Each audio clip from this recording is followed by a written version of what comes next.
Muito bem, meus irmãos e irmãs, mais uma vez estamos aqui para estudarmos mais uma lição do nosso curso. Hoje a lição é a Igreja de Cristo.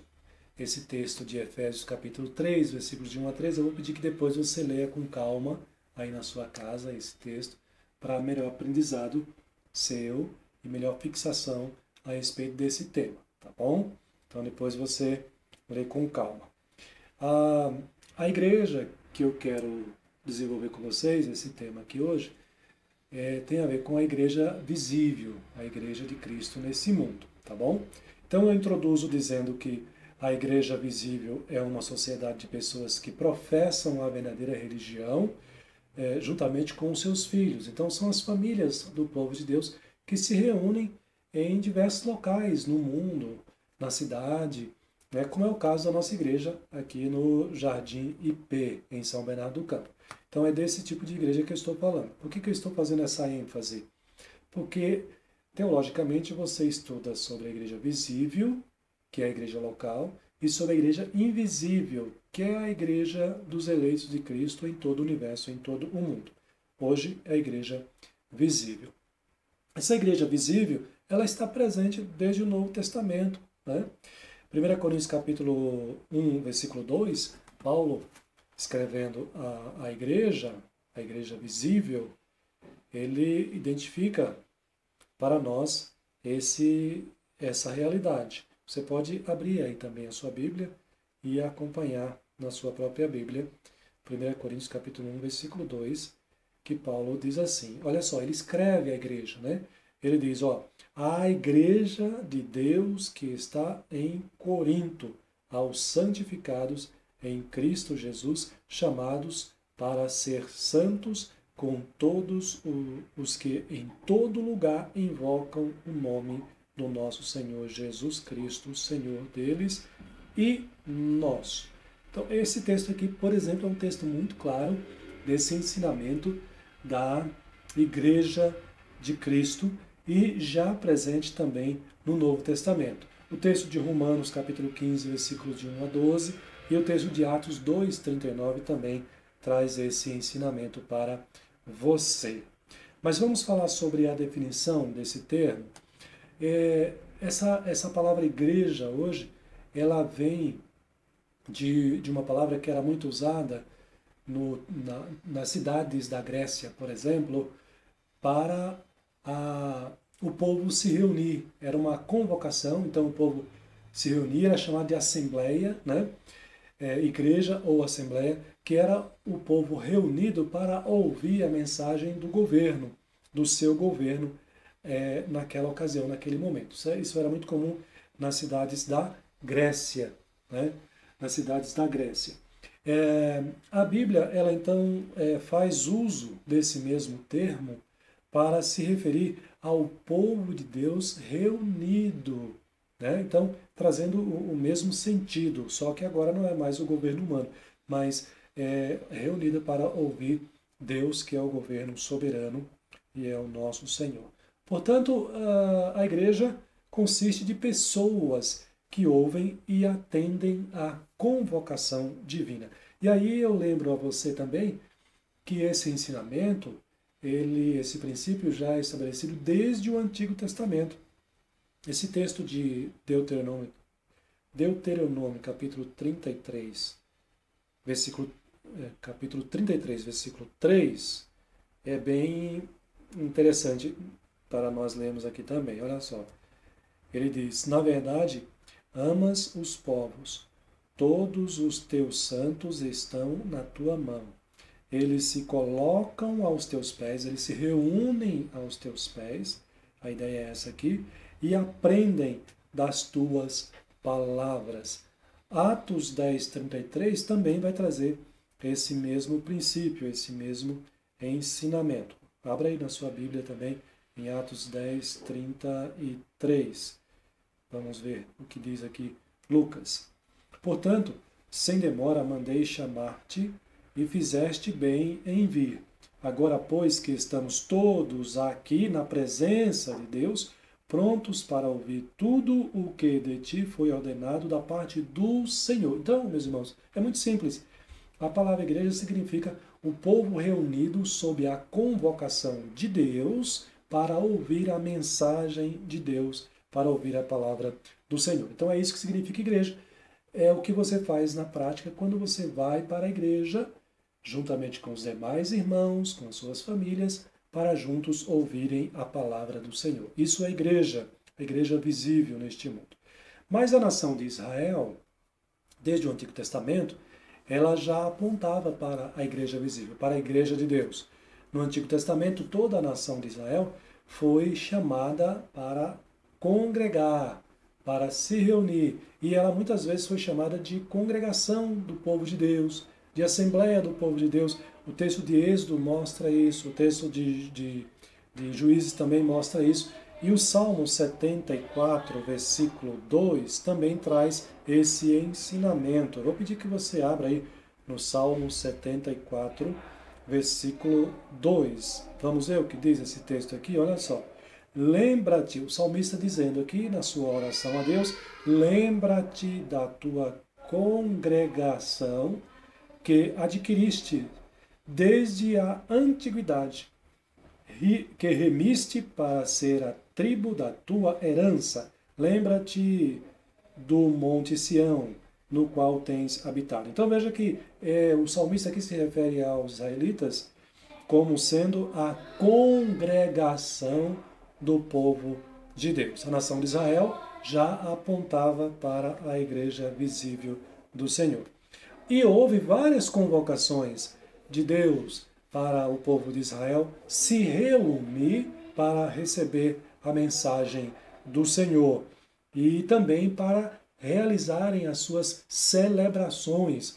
Os judeus do Antigo Testamento tinham várias festas religiosas importantes no seu calendário e eles se reuniam para fazer essas celebrações, adorando ao Senhor, exaltando ao Senhor. Uma das principais dela era o sábado, que era chamado de Santa Convocação. Nesse dia o povo era chamado para se reunir publicamente em culto solene. Esse texto de Levíticos aí, capítulo 23, versículo 3, ele mostra a seriedade dessa santa convocação, porque nenhum dentre os judeus poderia faltar a essa convocação aqui para celebrarem o dia do Senhor, né? Então era uma santa convocação e os judeus eram obrigados a se reunirem nesse dia para fazer essa celebração. É chamada de Santa Convocação. Então a nação de Israel também foi constituída nesse sentido, né? Nesse contexto de nação que é identificada como a congregação ou a assembleia e, portanto, a igreja do Senhor, o povo do Senhor. Mas a igreja ela é universal no sentido de que ela não se limita, a igreja de Deus, né, que é o povo de Deus, não se limita só à igreja presbiteriana do Jardim IP, nem mesmo à denominação presbiteriana, a igreja presbiteriana do Brasil. Deus tem seus eleitos dentre outras denominações também, né? E isso também se aplica ao povo de Israel. Deus não tem um povo só dentre os israelitas. Veja que desde o Antigo Testamento e também no Novo Testamento, a mensagem não foi limitada ao povo judeu. A mensagem da salvação também foi para os gentios. Tanto é que o apóstolo Paulo é chamado para ser apóstolo dos gentios. Então, a igreja de Deus, o povo de Deus, não se limita apenas ao povo de Israel. Não há distinção de sexo, raça, cor, nacionalidade, região, época ou condição social, né? Isso também está aí em Gálatas 3, 28. A igreja de Deus foi constituída para receber pessoas de todas as nações, povos, tribos e línguas. É o que diz Mateus capítulo 13, versículo 10 e o capítulo 16, versículo 15, quando Jesus dá aqui a missão, né, a grande missão para a igreja. Ide por todo mundo pregar o evangelho, né, a todas as nações. Então, a igreja de Deus, ela é visível, ela é local, mas ela é também universal. Então, nós somos testemunhas de Cristo a todos os povos. o nosso testemunho. Hoje eu moro no Brasil, testemunho de Jesus para os brasileiros, mas amanhã, se eu for morar nos Estados Unidos, eu vou testemunhar para os americanos, e assim por diante também com você. Atos 1:8 traz também essa realidade. A promessa da vinda do Espírito Santo, do poder do Espírito Santo sobre os apóstolos, era para que eles pregassem o Evangelho a todas as nações, começando por Jerusalém, Samaria, Judéia e até aos confins da terra, porque a Igreja de Deus ela é universal. Há uma outra característica da Igreja de Deus, e essa característica também é muito importante, ela é santa. A santidade da Igreja, sua vida separada das imundícies, do mundo, da impureza moral, e bíblica também, da impureza bíblica, né, que muitas pessoas distorcem a palavra de Deus, ela deve ser incontestável. Né? A santidade da igreja deve ser incontestável. 1 Pedro capítulo 2, versículo 9 diz que vós sois nação eleita, sacerdócio real, povo de propriedade exclusiva do Senhor. Raça eleita, ele começa dizendo assim, né? Mas aí ele diz do objetivo, para anunciardes as virtudes de Deus. Então, veja que o povo de Deus foi separado para Deus, e sendo este o povo de Deus, eu e você, uma característica que se faz imprescindível na nossa vida é a santidade na nossa vida, no nosso cotidiano, no nosso viver diário. E isso envolve toda a igreja de Deus, que é a característica do povo do Senhor. Ela é extremamente necessária, a santidade. Por quê? Porque a palavra de Deus nos ensina que sem a santidade é impossível ver a Deus. Hebreus 12, 14. Então, para que você esteja em comunhão com Deus, para que você tenha acesso à presença de Deus, é necessário que você tenha a santidade de Deus. Viva na santidade do Senhor. Por isso que a santidade é uma característica indispensável à Igreja de Deus. Paulo diz que Cristo amou a Igreja, a si mesmo se entregou por ela, para quê? Para que a santificasse. Então, veja, para apresentar a si mesmo, Cristo apresenta a si mesmo a sua Igreja gloriosa, sem mácula, que é sem mancha, sem ruga, ou seja, sem a mancha do pecado, santa e sem defeito. Está lá em Efésios capítulo 5, versículos 25 a 27. Daí você pode ficar pensando, pastor, mas eu peco. Eu ainda peco. Mas você já foi libertado do domínio do pecado e a obra de Cristo na sua vida está purificando você e você já tem condição de viver uma vida de santidade. A nossa luta agora é contra o pecado. Nós não somos mais escravos do pecado. Nós não nos conformamos mais com o pecado.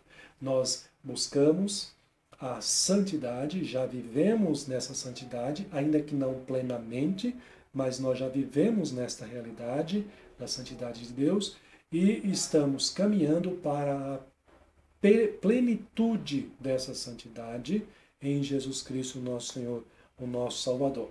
E, ademais, além disto, a obra de Cristo na cruz, não é, o seu sacrifício por nós, ele já foi suficiente para limpar de nós toda a mancha do pecado, para nos tornar pessoas puras para Ele mesmo, porque Deus nos vê através de Jesus Cristo, o seu Filho amado.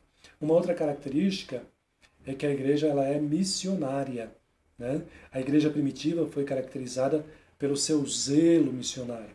Quando o Sinédrio, que eram as autoridades religiosas na época do judaísmo, tentou impedir o avanço do cristianismo, da igreja primitiva, e perseguindo a igreja, olha só como foi que a igreja orou. Ela orou dizendo assim, olha, Senhor, agora, Senhor, olha para as suas ameaças e concede aos teus servos que anunciem com toda a intrepidez a tua palavra. Veja então que eles estavam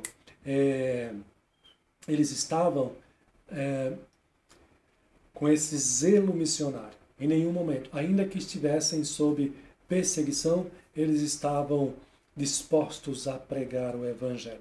E a resposta de Deus para eles qual foi? Ficaram todos cheios do Espírito Santo e, com intrepidez, anunciavam a palavra de Deus. Então veja, duas características importantes aqui da igreja.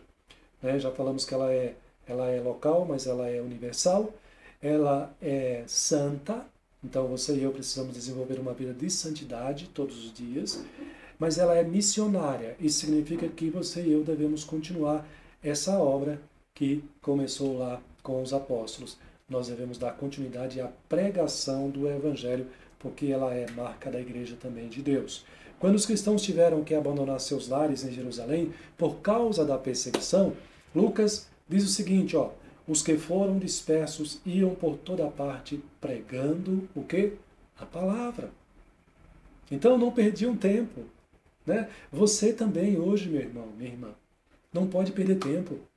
Todas as oportunidades que você tiver, pregue a palavra, anuncie a Jesus Cristo, anuncie o Evangelho para as pessoas à sua volta. Nós precisamos viver o Evangelho, mas nós precisamos também anunciar o Evangelho para as pessoas que estão diante de nós. Mais adiante, na história da igreja, a igreja separou dois grandes homens que se tornaram grandes missionários, que foram Paulo e Barnabé para a obra missionária. E como eu já disse para vocês, a obra missionária de Paulo voltada para os gentios. Então eles agora oficialmente representando a igreja, pregando o evangelho por onde eles iam. Desta forma, então, irmãos, a igreja de Cristo, ela tem sido caracterizada pela obra missionária de forma zelosa, cumprindo o ID de Jesus Cristo. É isso que você também deve fazer, meu irmão, minha irmã, é isso que nós devemos fazer. Devemos dar continuidade ao ID de Jesus Cristo. Uma outra característica que é importante é a relação da igreja com o Espírito Santo. A igreja é assistida pelo Espírito Santo. Cristo se faz presente na igreja através do Espírito Santo, pois ele foi enviado pelo próprio Jesus Cristo para comunicar e para aplicar a nós, Igreja de Cristo, a obra redentora dele. É isso que diz João 16, do 13 ao 15. É ele também quem nos redime, o Espírito Santo nos redime e nos torna capazes para servir a Deus dignamente. Romanos 8, versículo 9, deixa eu ler esse texto aqui para vocês. Romanos 8, versículo 9, diz o seguinte, portanto, aliás, olha só, o 8, 9, vós, porém, não estáis na carne, mas no Espírito, se de fato o Espírito de Deus habita em vós. Se alguém não tem o Espírito de Cristo, esse tal não é dele. Então, como é que eu sei que eu pertenço à Igreja de Cristo? Se eu tenho o Espírito Santo na minha vida, se ele habita em mim, se ele já me capacitou a crer em Jesus Cristo, já me redimiu com Jesus Cristo, já aplicou a sua obra redentora na minha vida e me capacita agora a servir a Deus. É o Espírito Santo, então, quem guia as igrejas de Cristo no mundo, quem protege, quem guarda do maligno. E sempre ele faz isso por meio da palavra. Eu costumo dizer que o Espírito Santo ele está a serviço da palavra, porque a palavra é Jesus, ele é o Verbo encarnado e ele veio para dar continuidade à obra de Cristo neste mundo. E aí eu concluo então essa aula com vocês, dizendo e lembrando aqui para vocês as palavras de Jesus que são muito confortadoras para nós. Ele diz que ele mesmo edificaria a sua igreja e que as portas do inferno não prevaleceria contra a igreja, Marcos 16, 18, e ele faz isso através da palavra, da Escritura Sagrada, conforme os textos que estão aí. Jesus Cristo continua conduzindo a sua igreja. E mais, isso resulta numa só igreja em todo o universo, a igreja de Cristo, em todo o mundo, a igreja universal, a igreja invisível. Ou seja, a igreja de Deus é formada de todas as nações, tribos, povos e línguas, como nos diz Apocalipse 7, 9. Você faz parte dessa igreja? Se você faz parte, então nós somos, como membros dessa igreja, nós temos o dever de viver uma vida de santidade, uma vida irrepreensível, uma vida de filho de Deus, revestido do Senhor e do seu poder, do poder de Jesus Cristo através da sua palavra. Busque cada dia mais este conhecimento, busque cada vez mais este poder através da palavra do Senhor, através de uma vida de oração, através de uma vida de consagração a Deus. Tenha momentos com Deus ao longo do seu dia, buscando crescimento espiritual, amadurecimento na fé, buscando o Senhor para o seu viver, um viver agradável ao Senhor. Vamos orar? Santo Deus, louvado seja o teu nome. Queremos render a ti, ó Deus, a nossa gratidão, porque o Senhor quis nos tornar teus filhos, nos constituir a tua igreja neste mundo, nos dando esse privilégio e esta alegria. Senhor da glória, louvado seja o nome do Senhor. Bendito seja o teu nome. E eu te louvo também por esses irmãos e irmãs que também, ó Pai, crendo no Senhor, se constituem membros também da igreja do Senhor neste mundo. Que o Senhor os fortaleça, que o Senhor aumente a sua fé a cada dia, a sua santidade, a sua pureza, e que juntos possamos continuar a dar crescimento, a desenvolver essa igreja, o teu reino aqui neste mundo, através da pregação do teu evangelho e do nosso testemunho. No nome de Jesus que eu oro. Amém.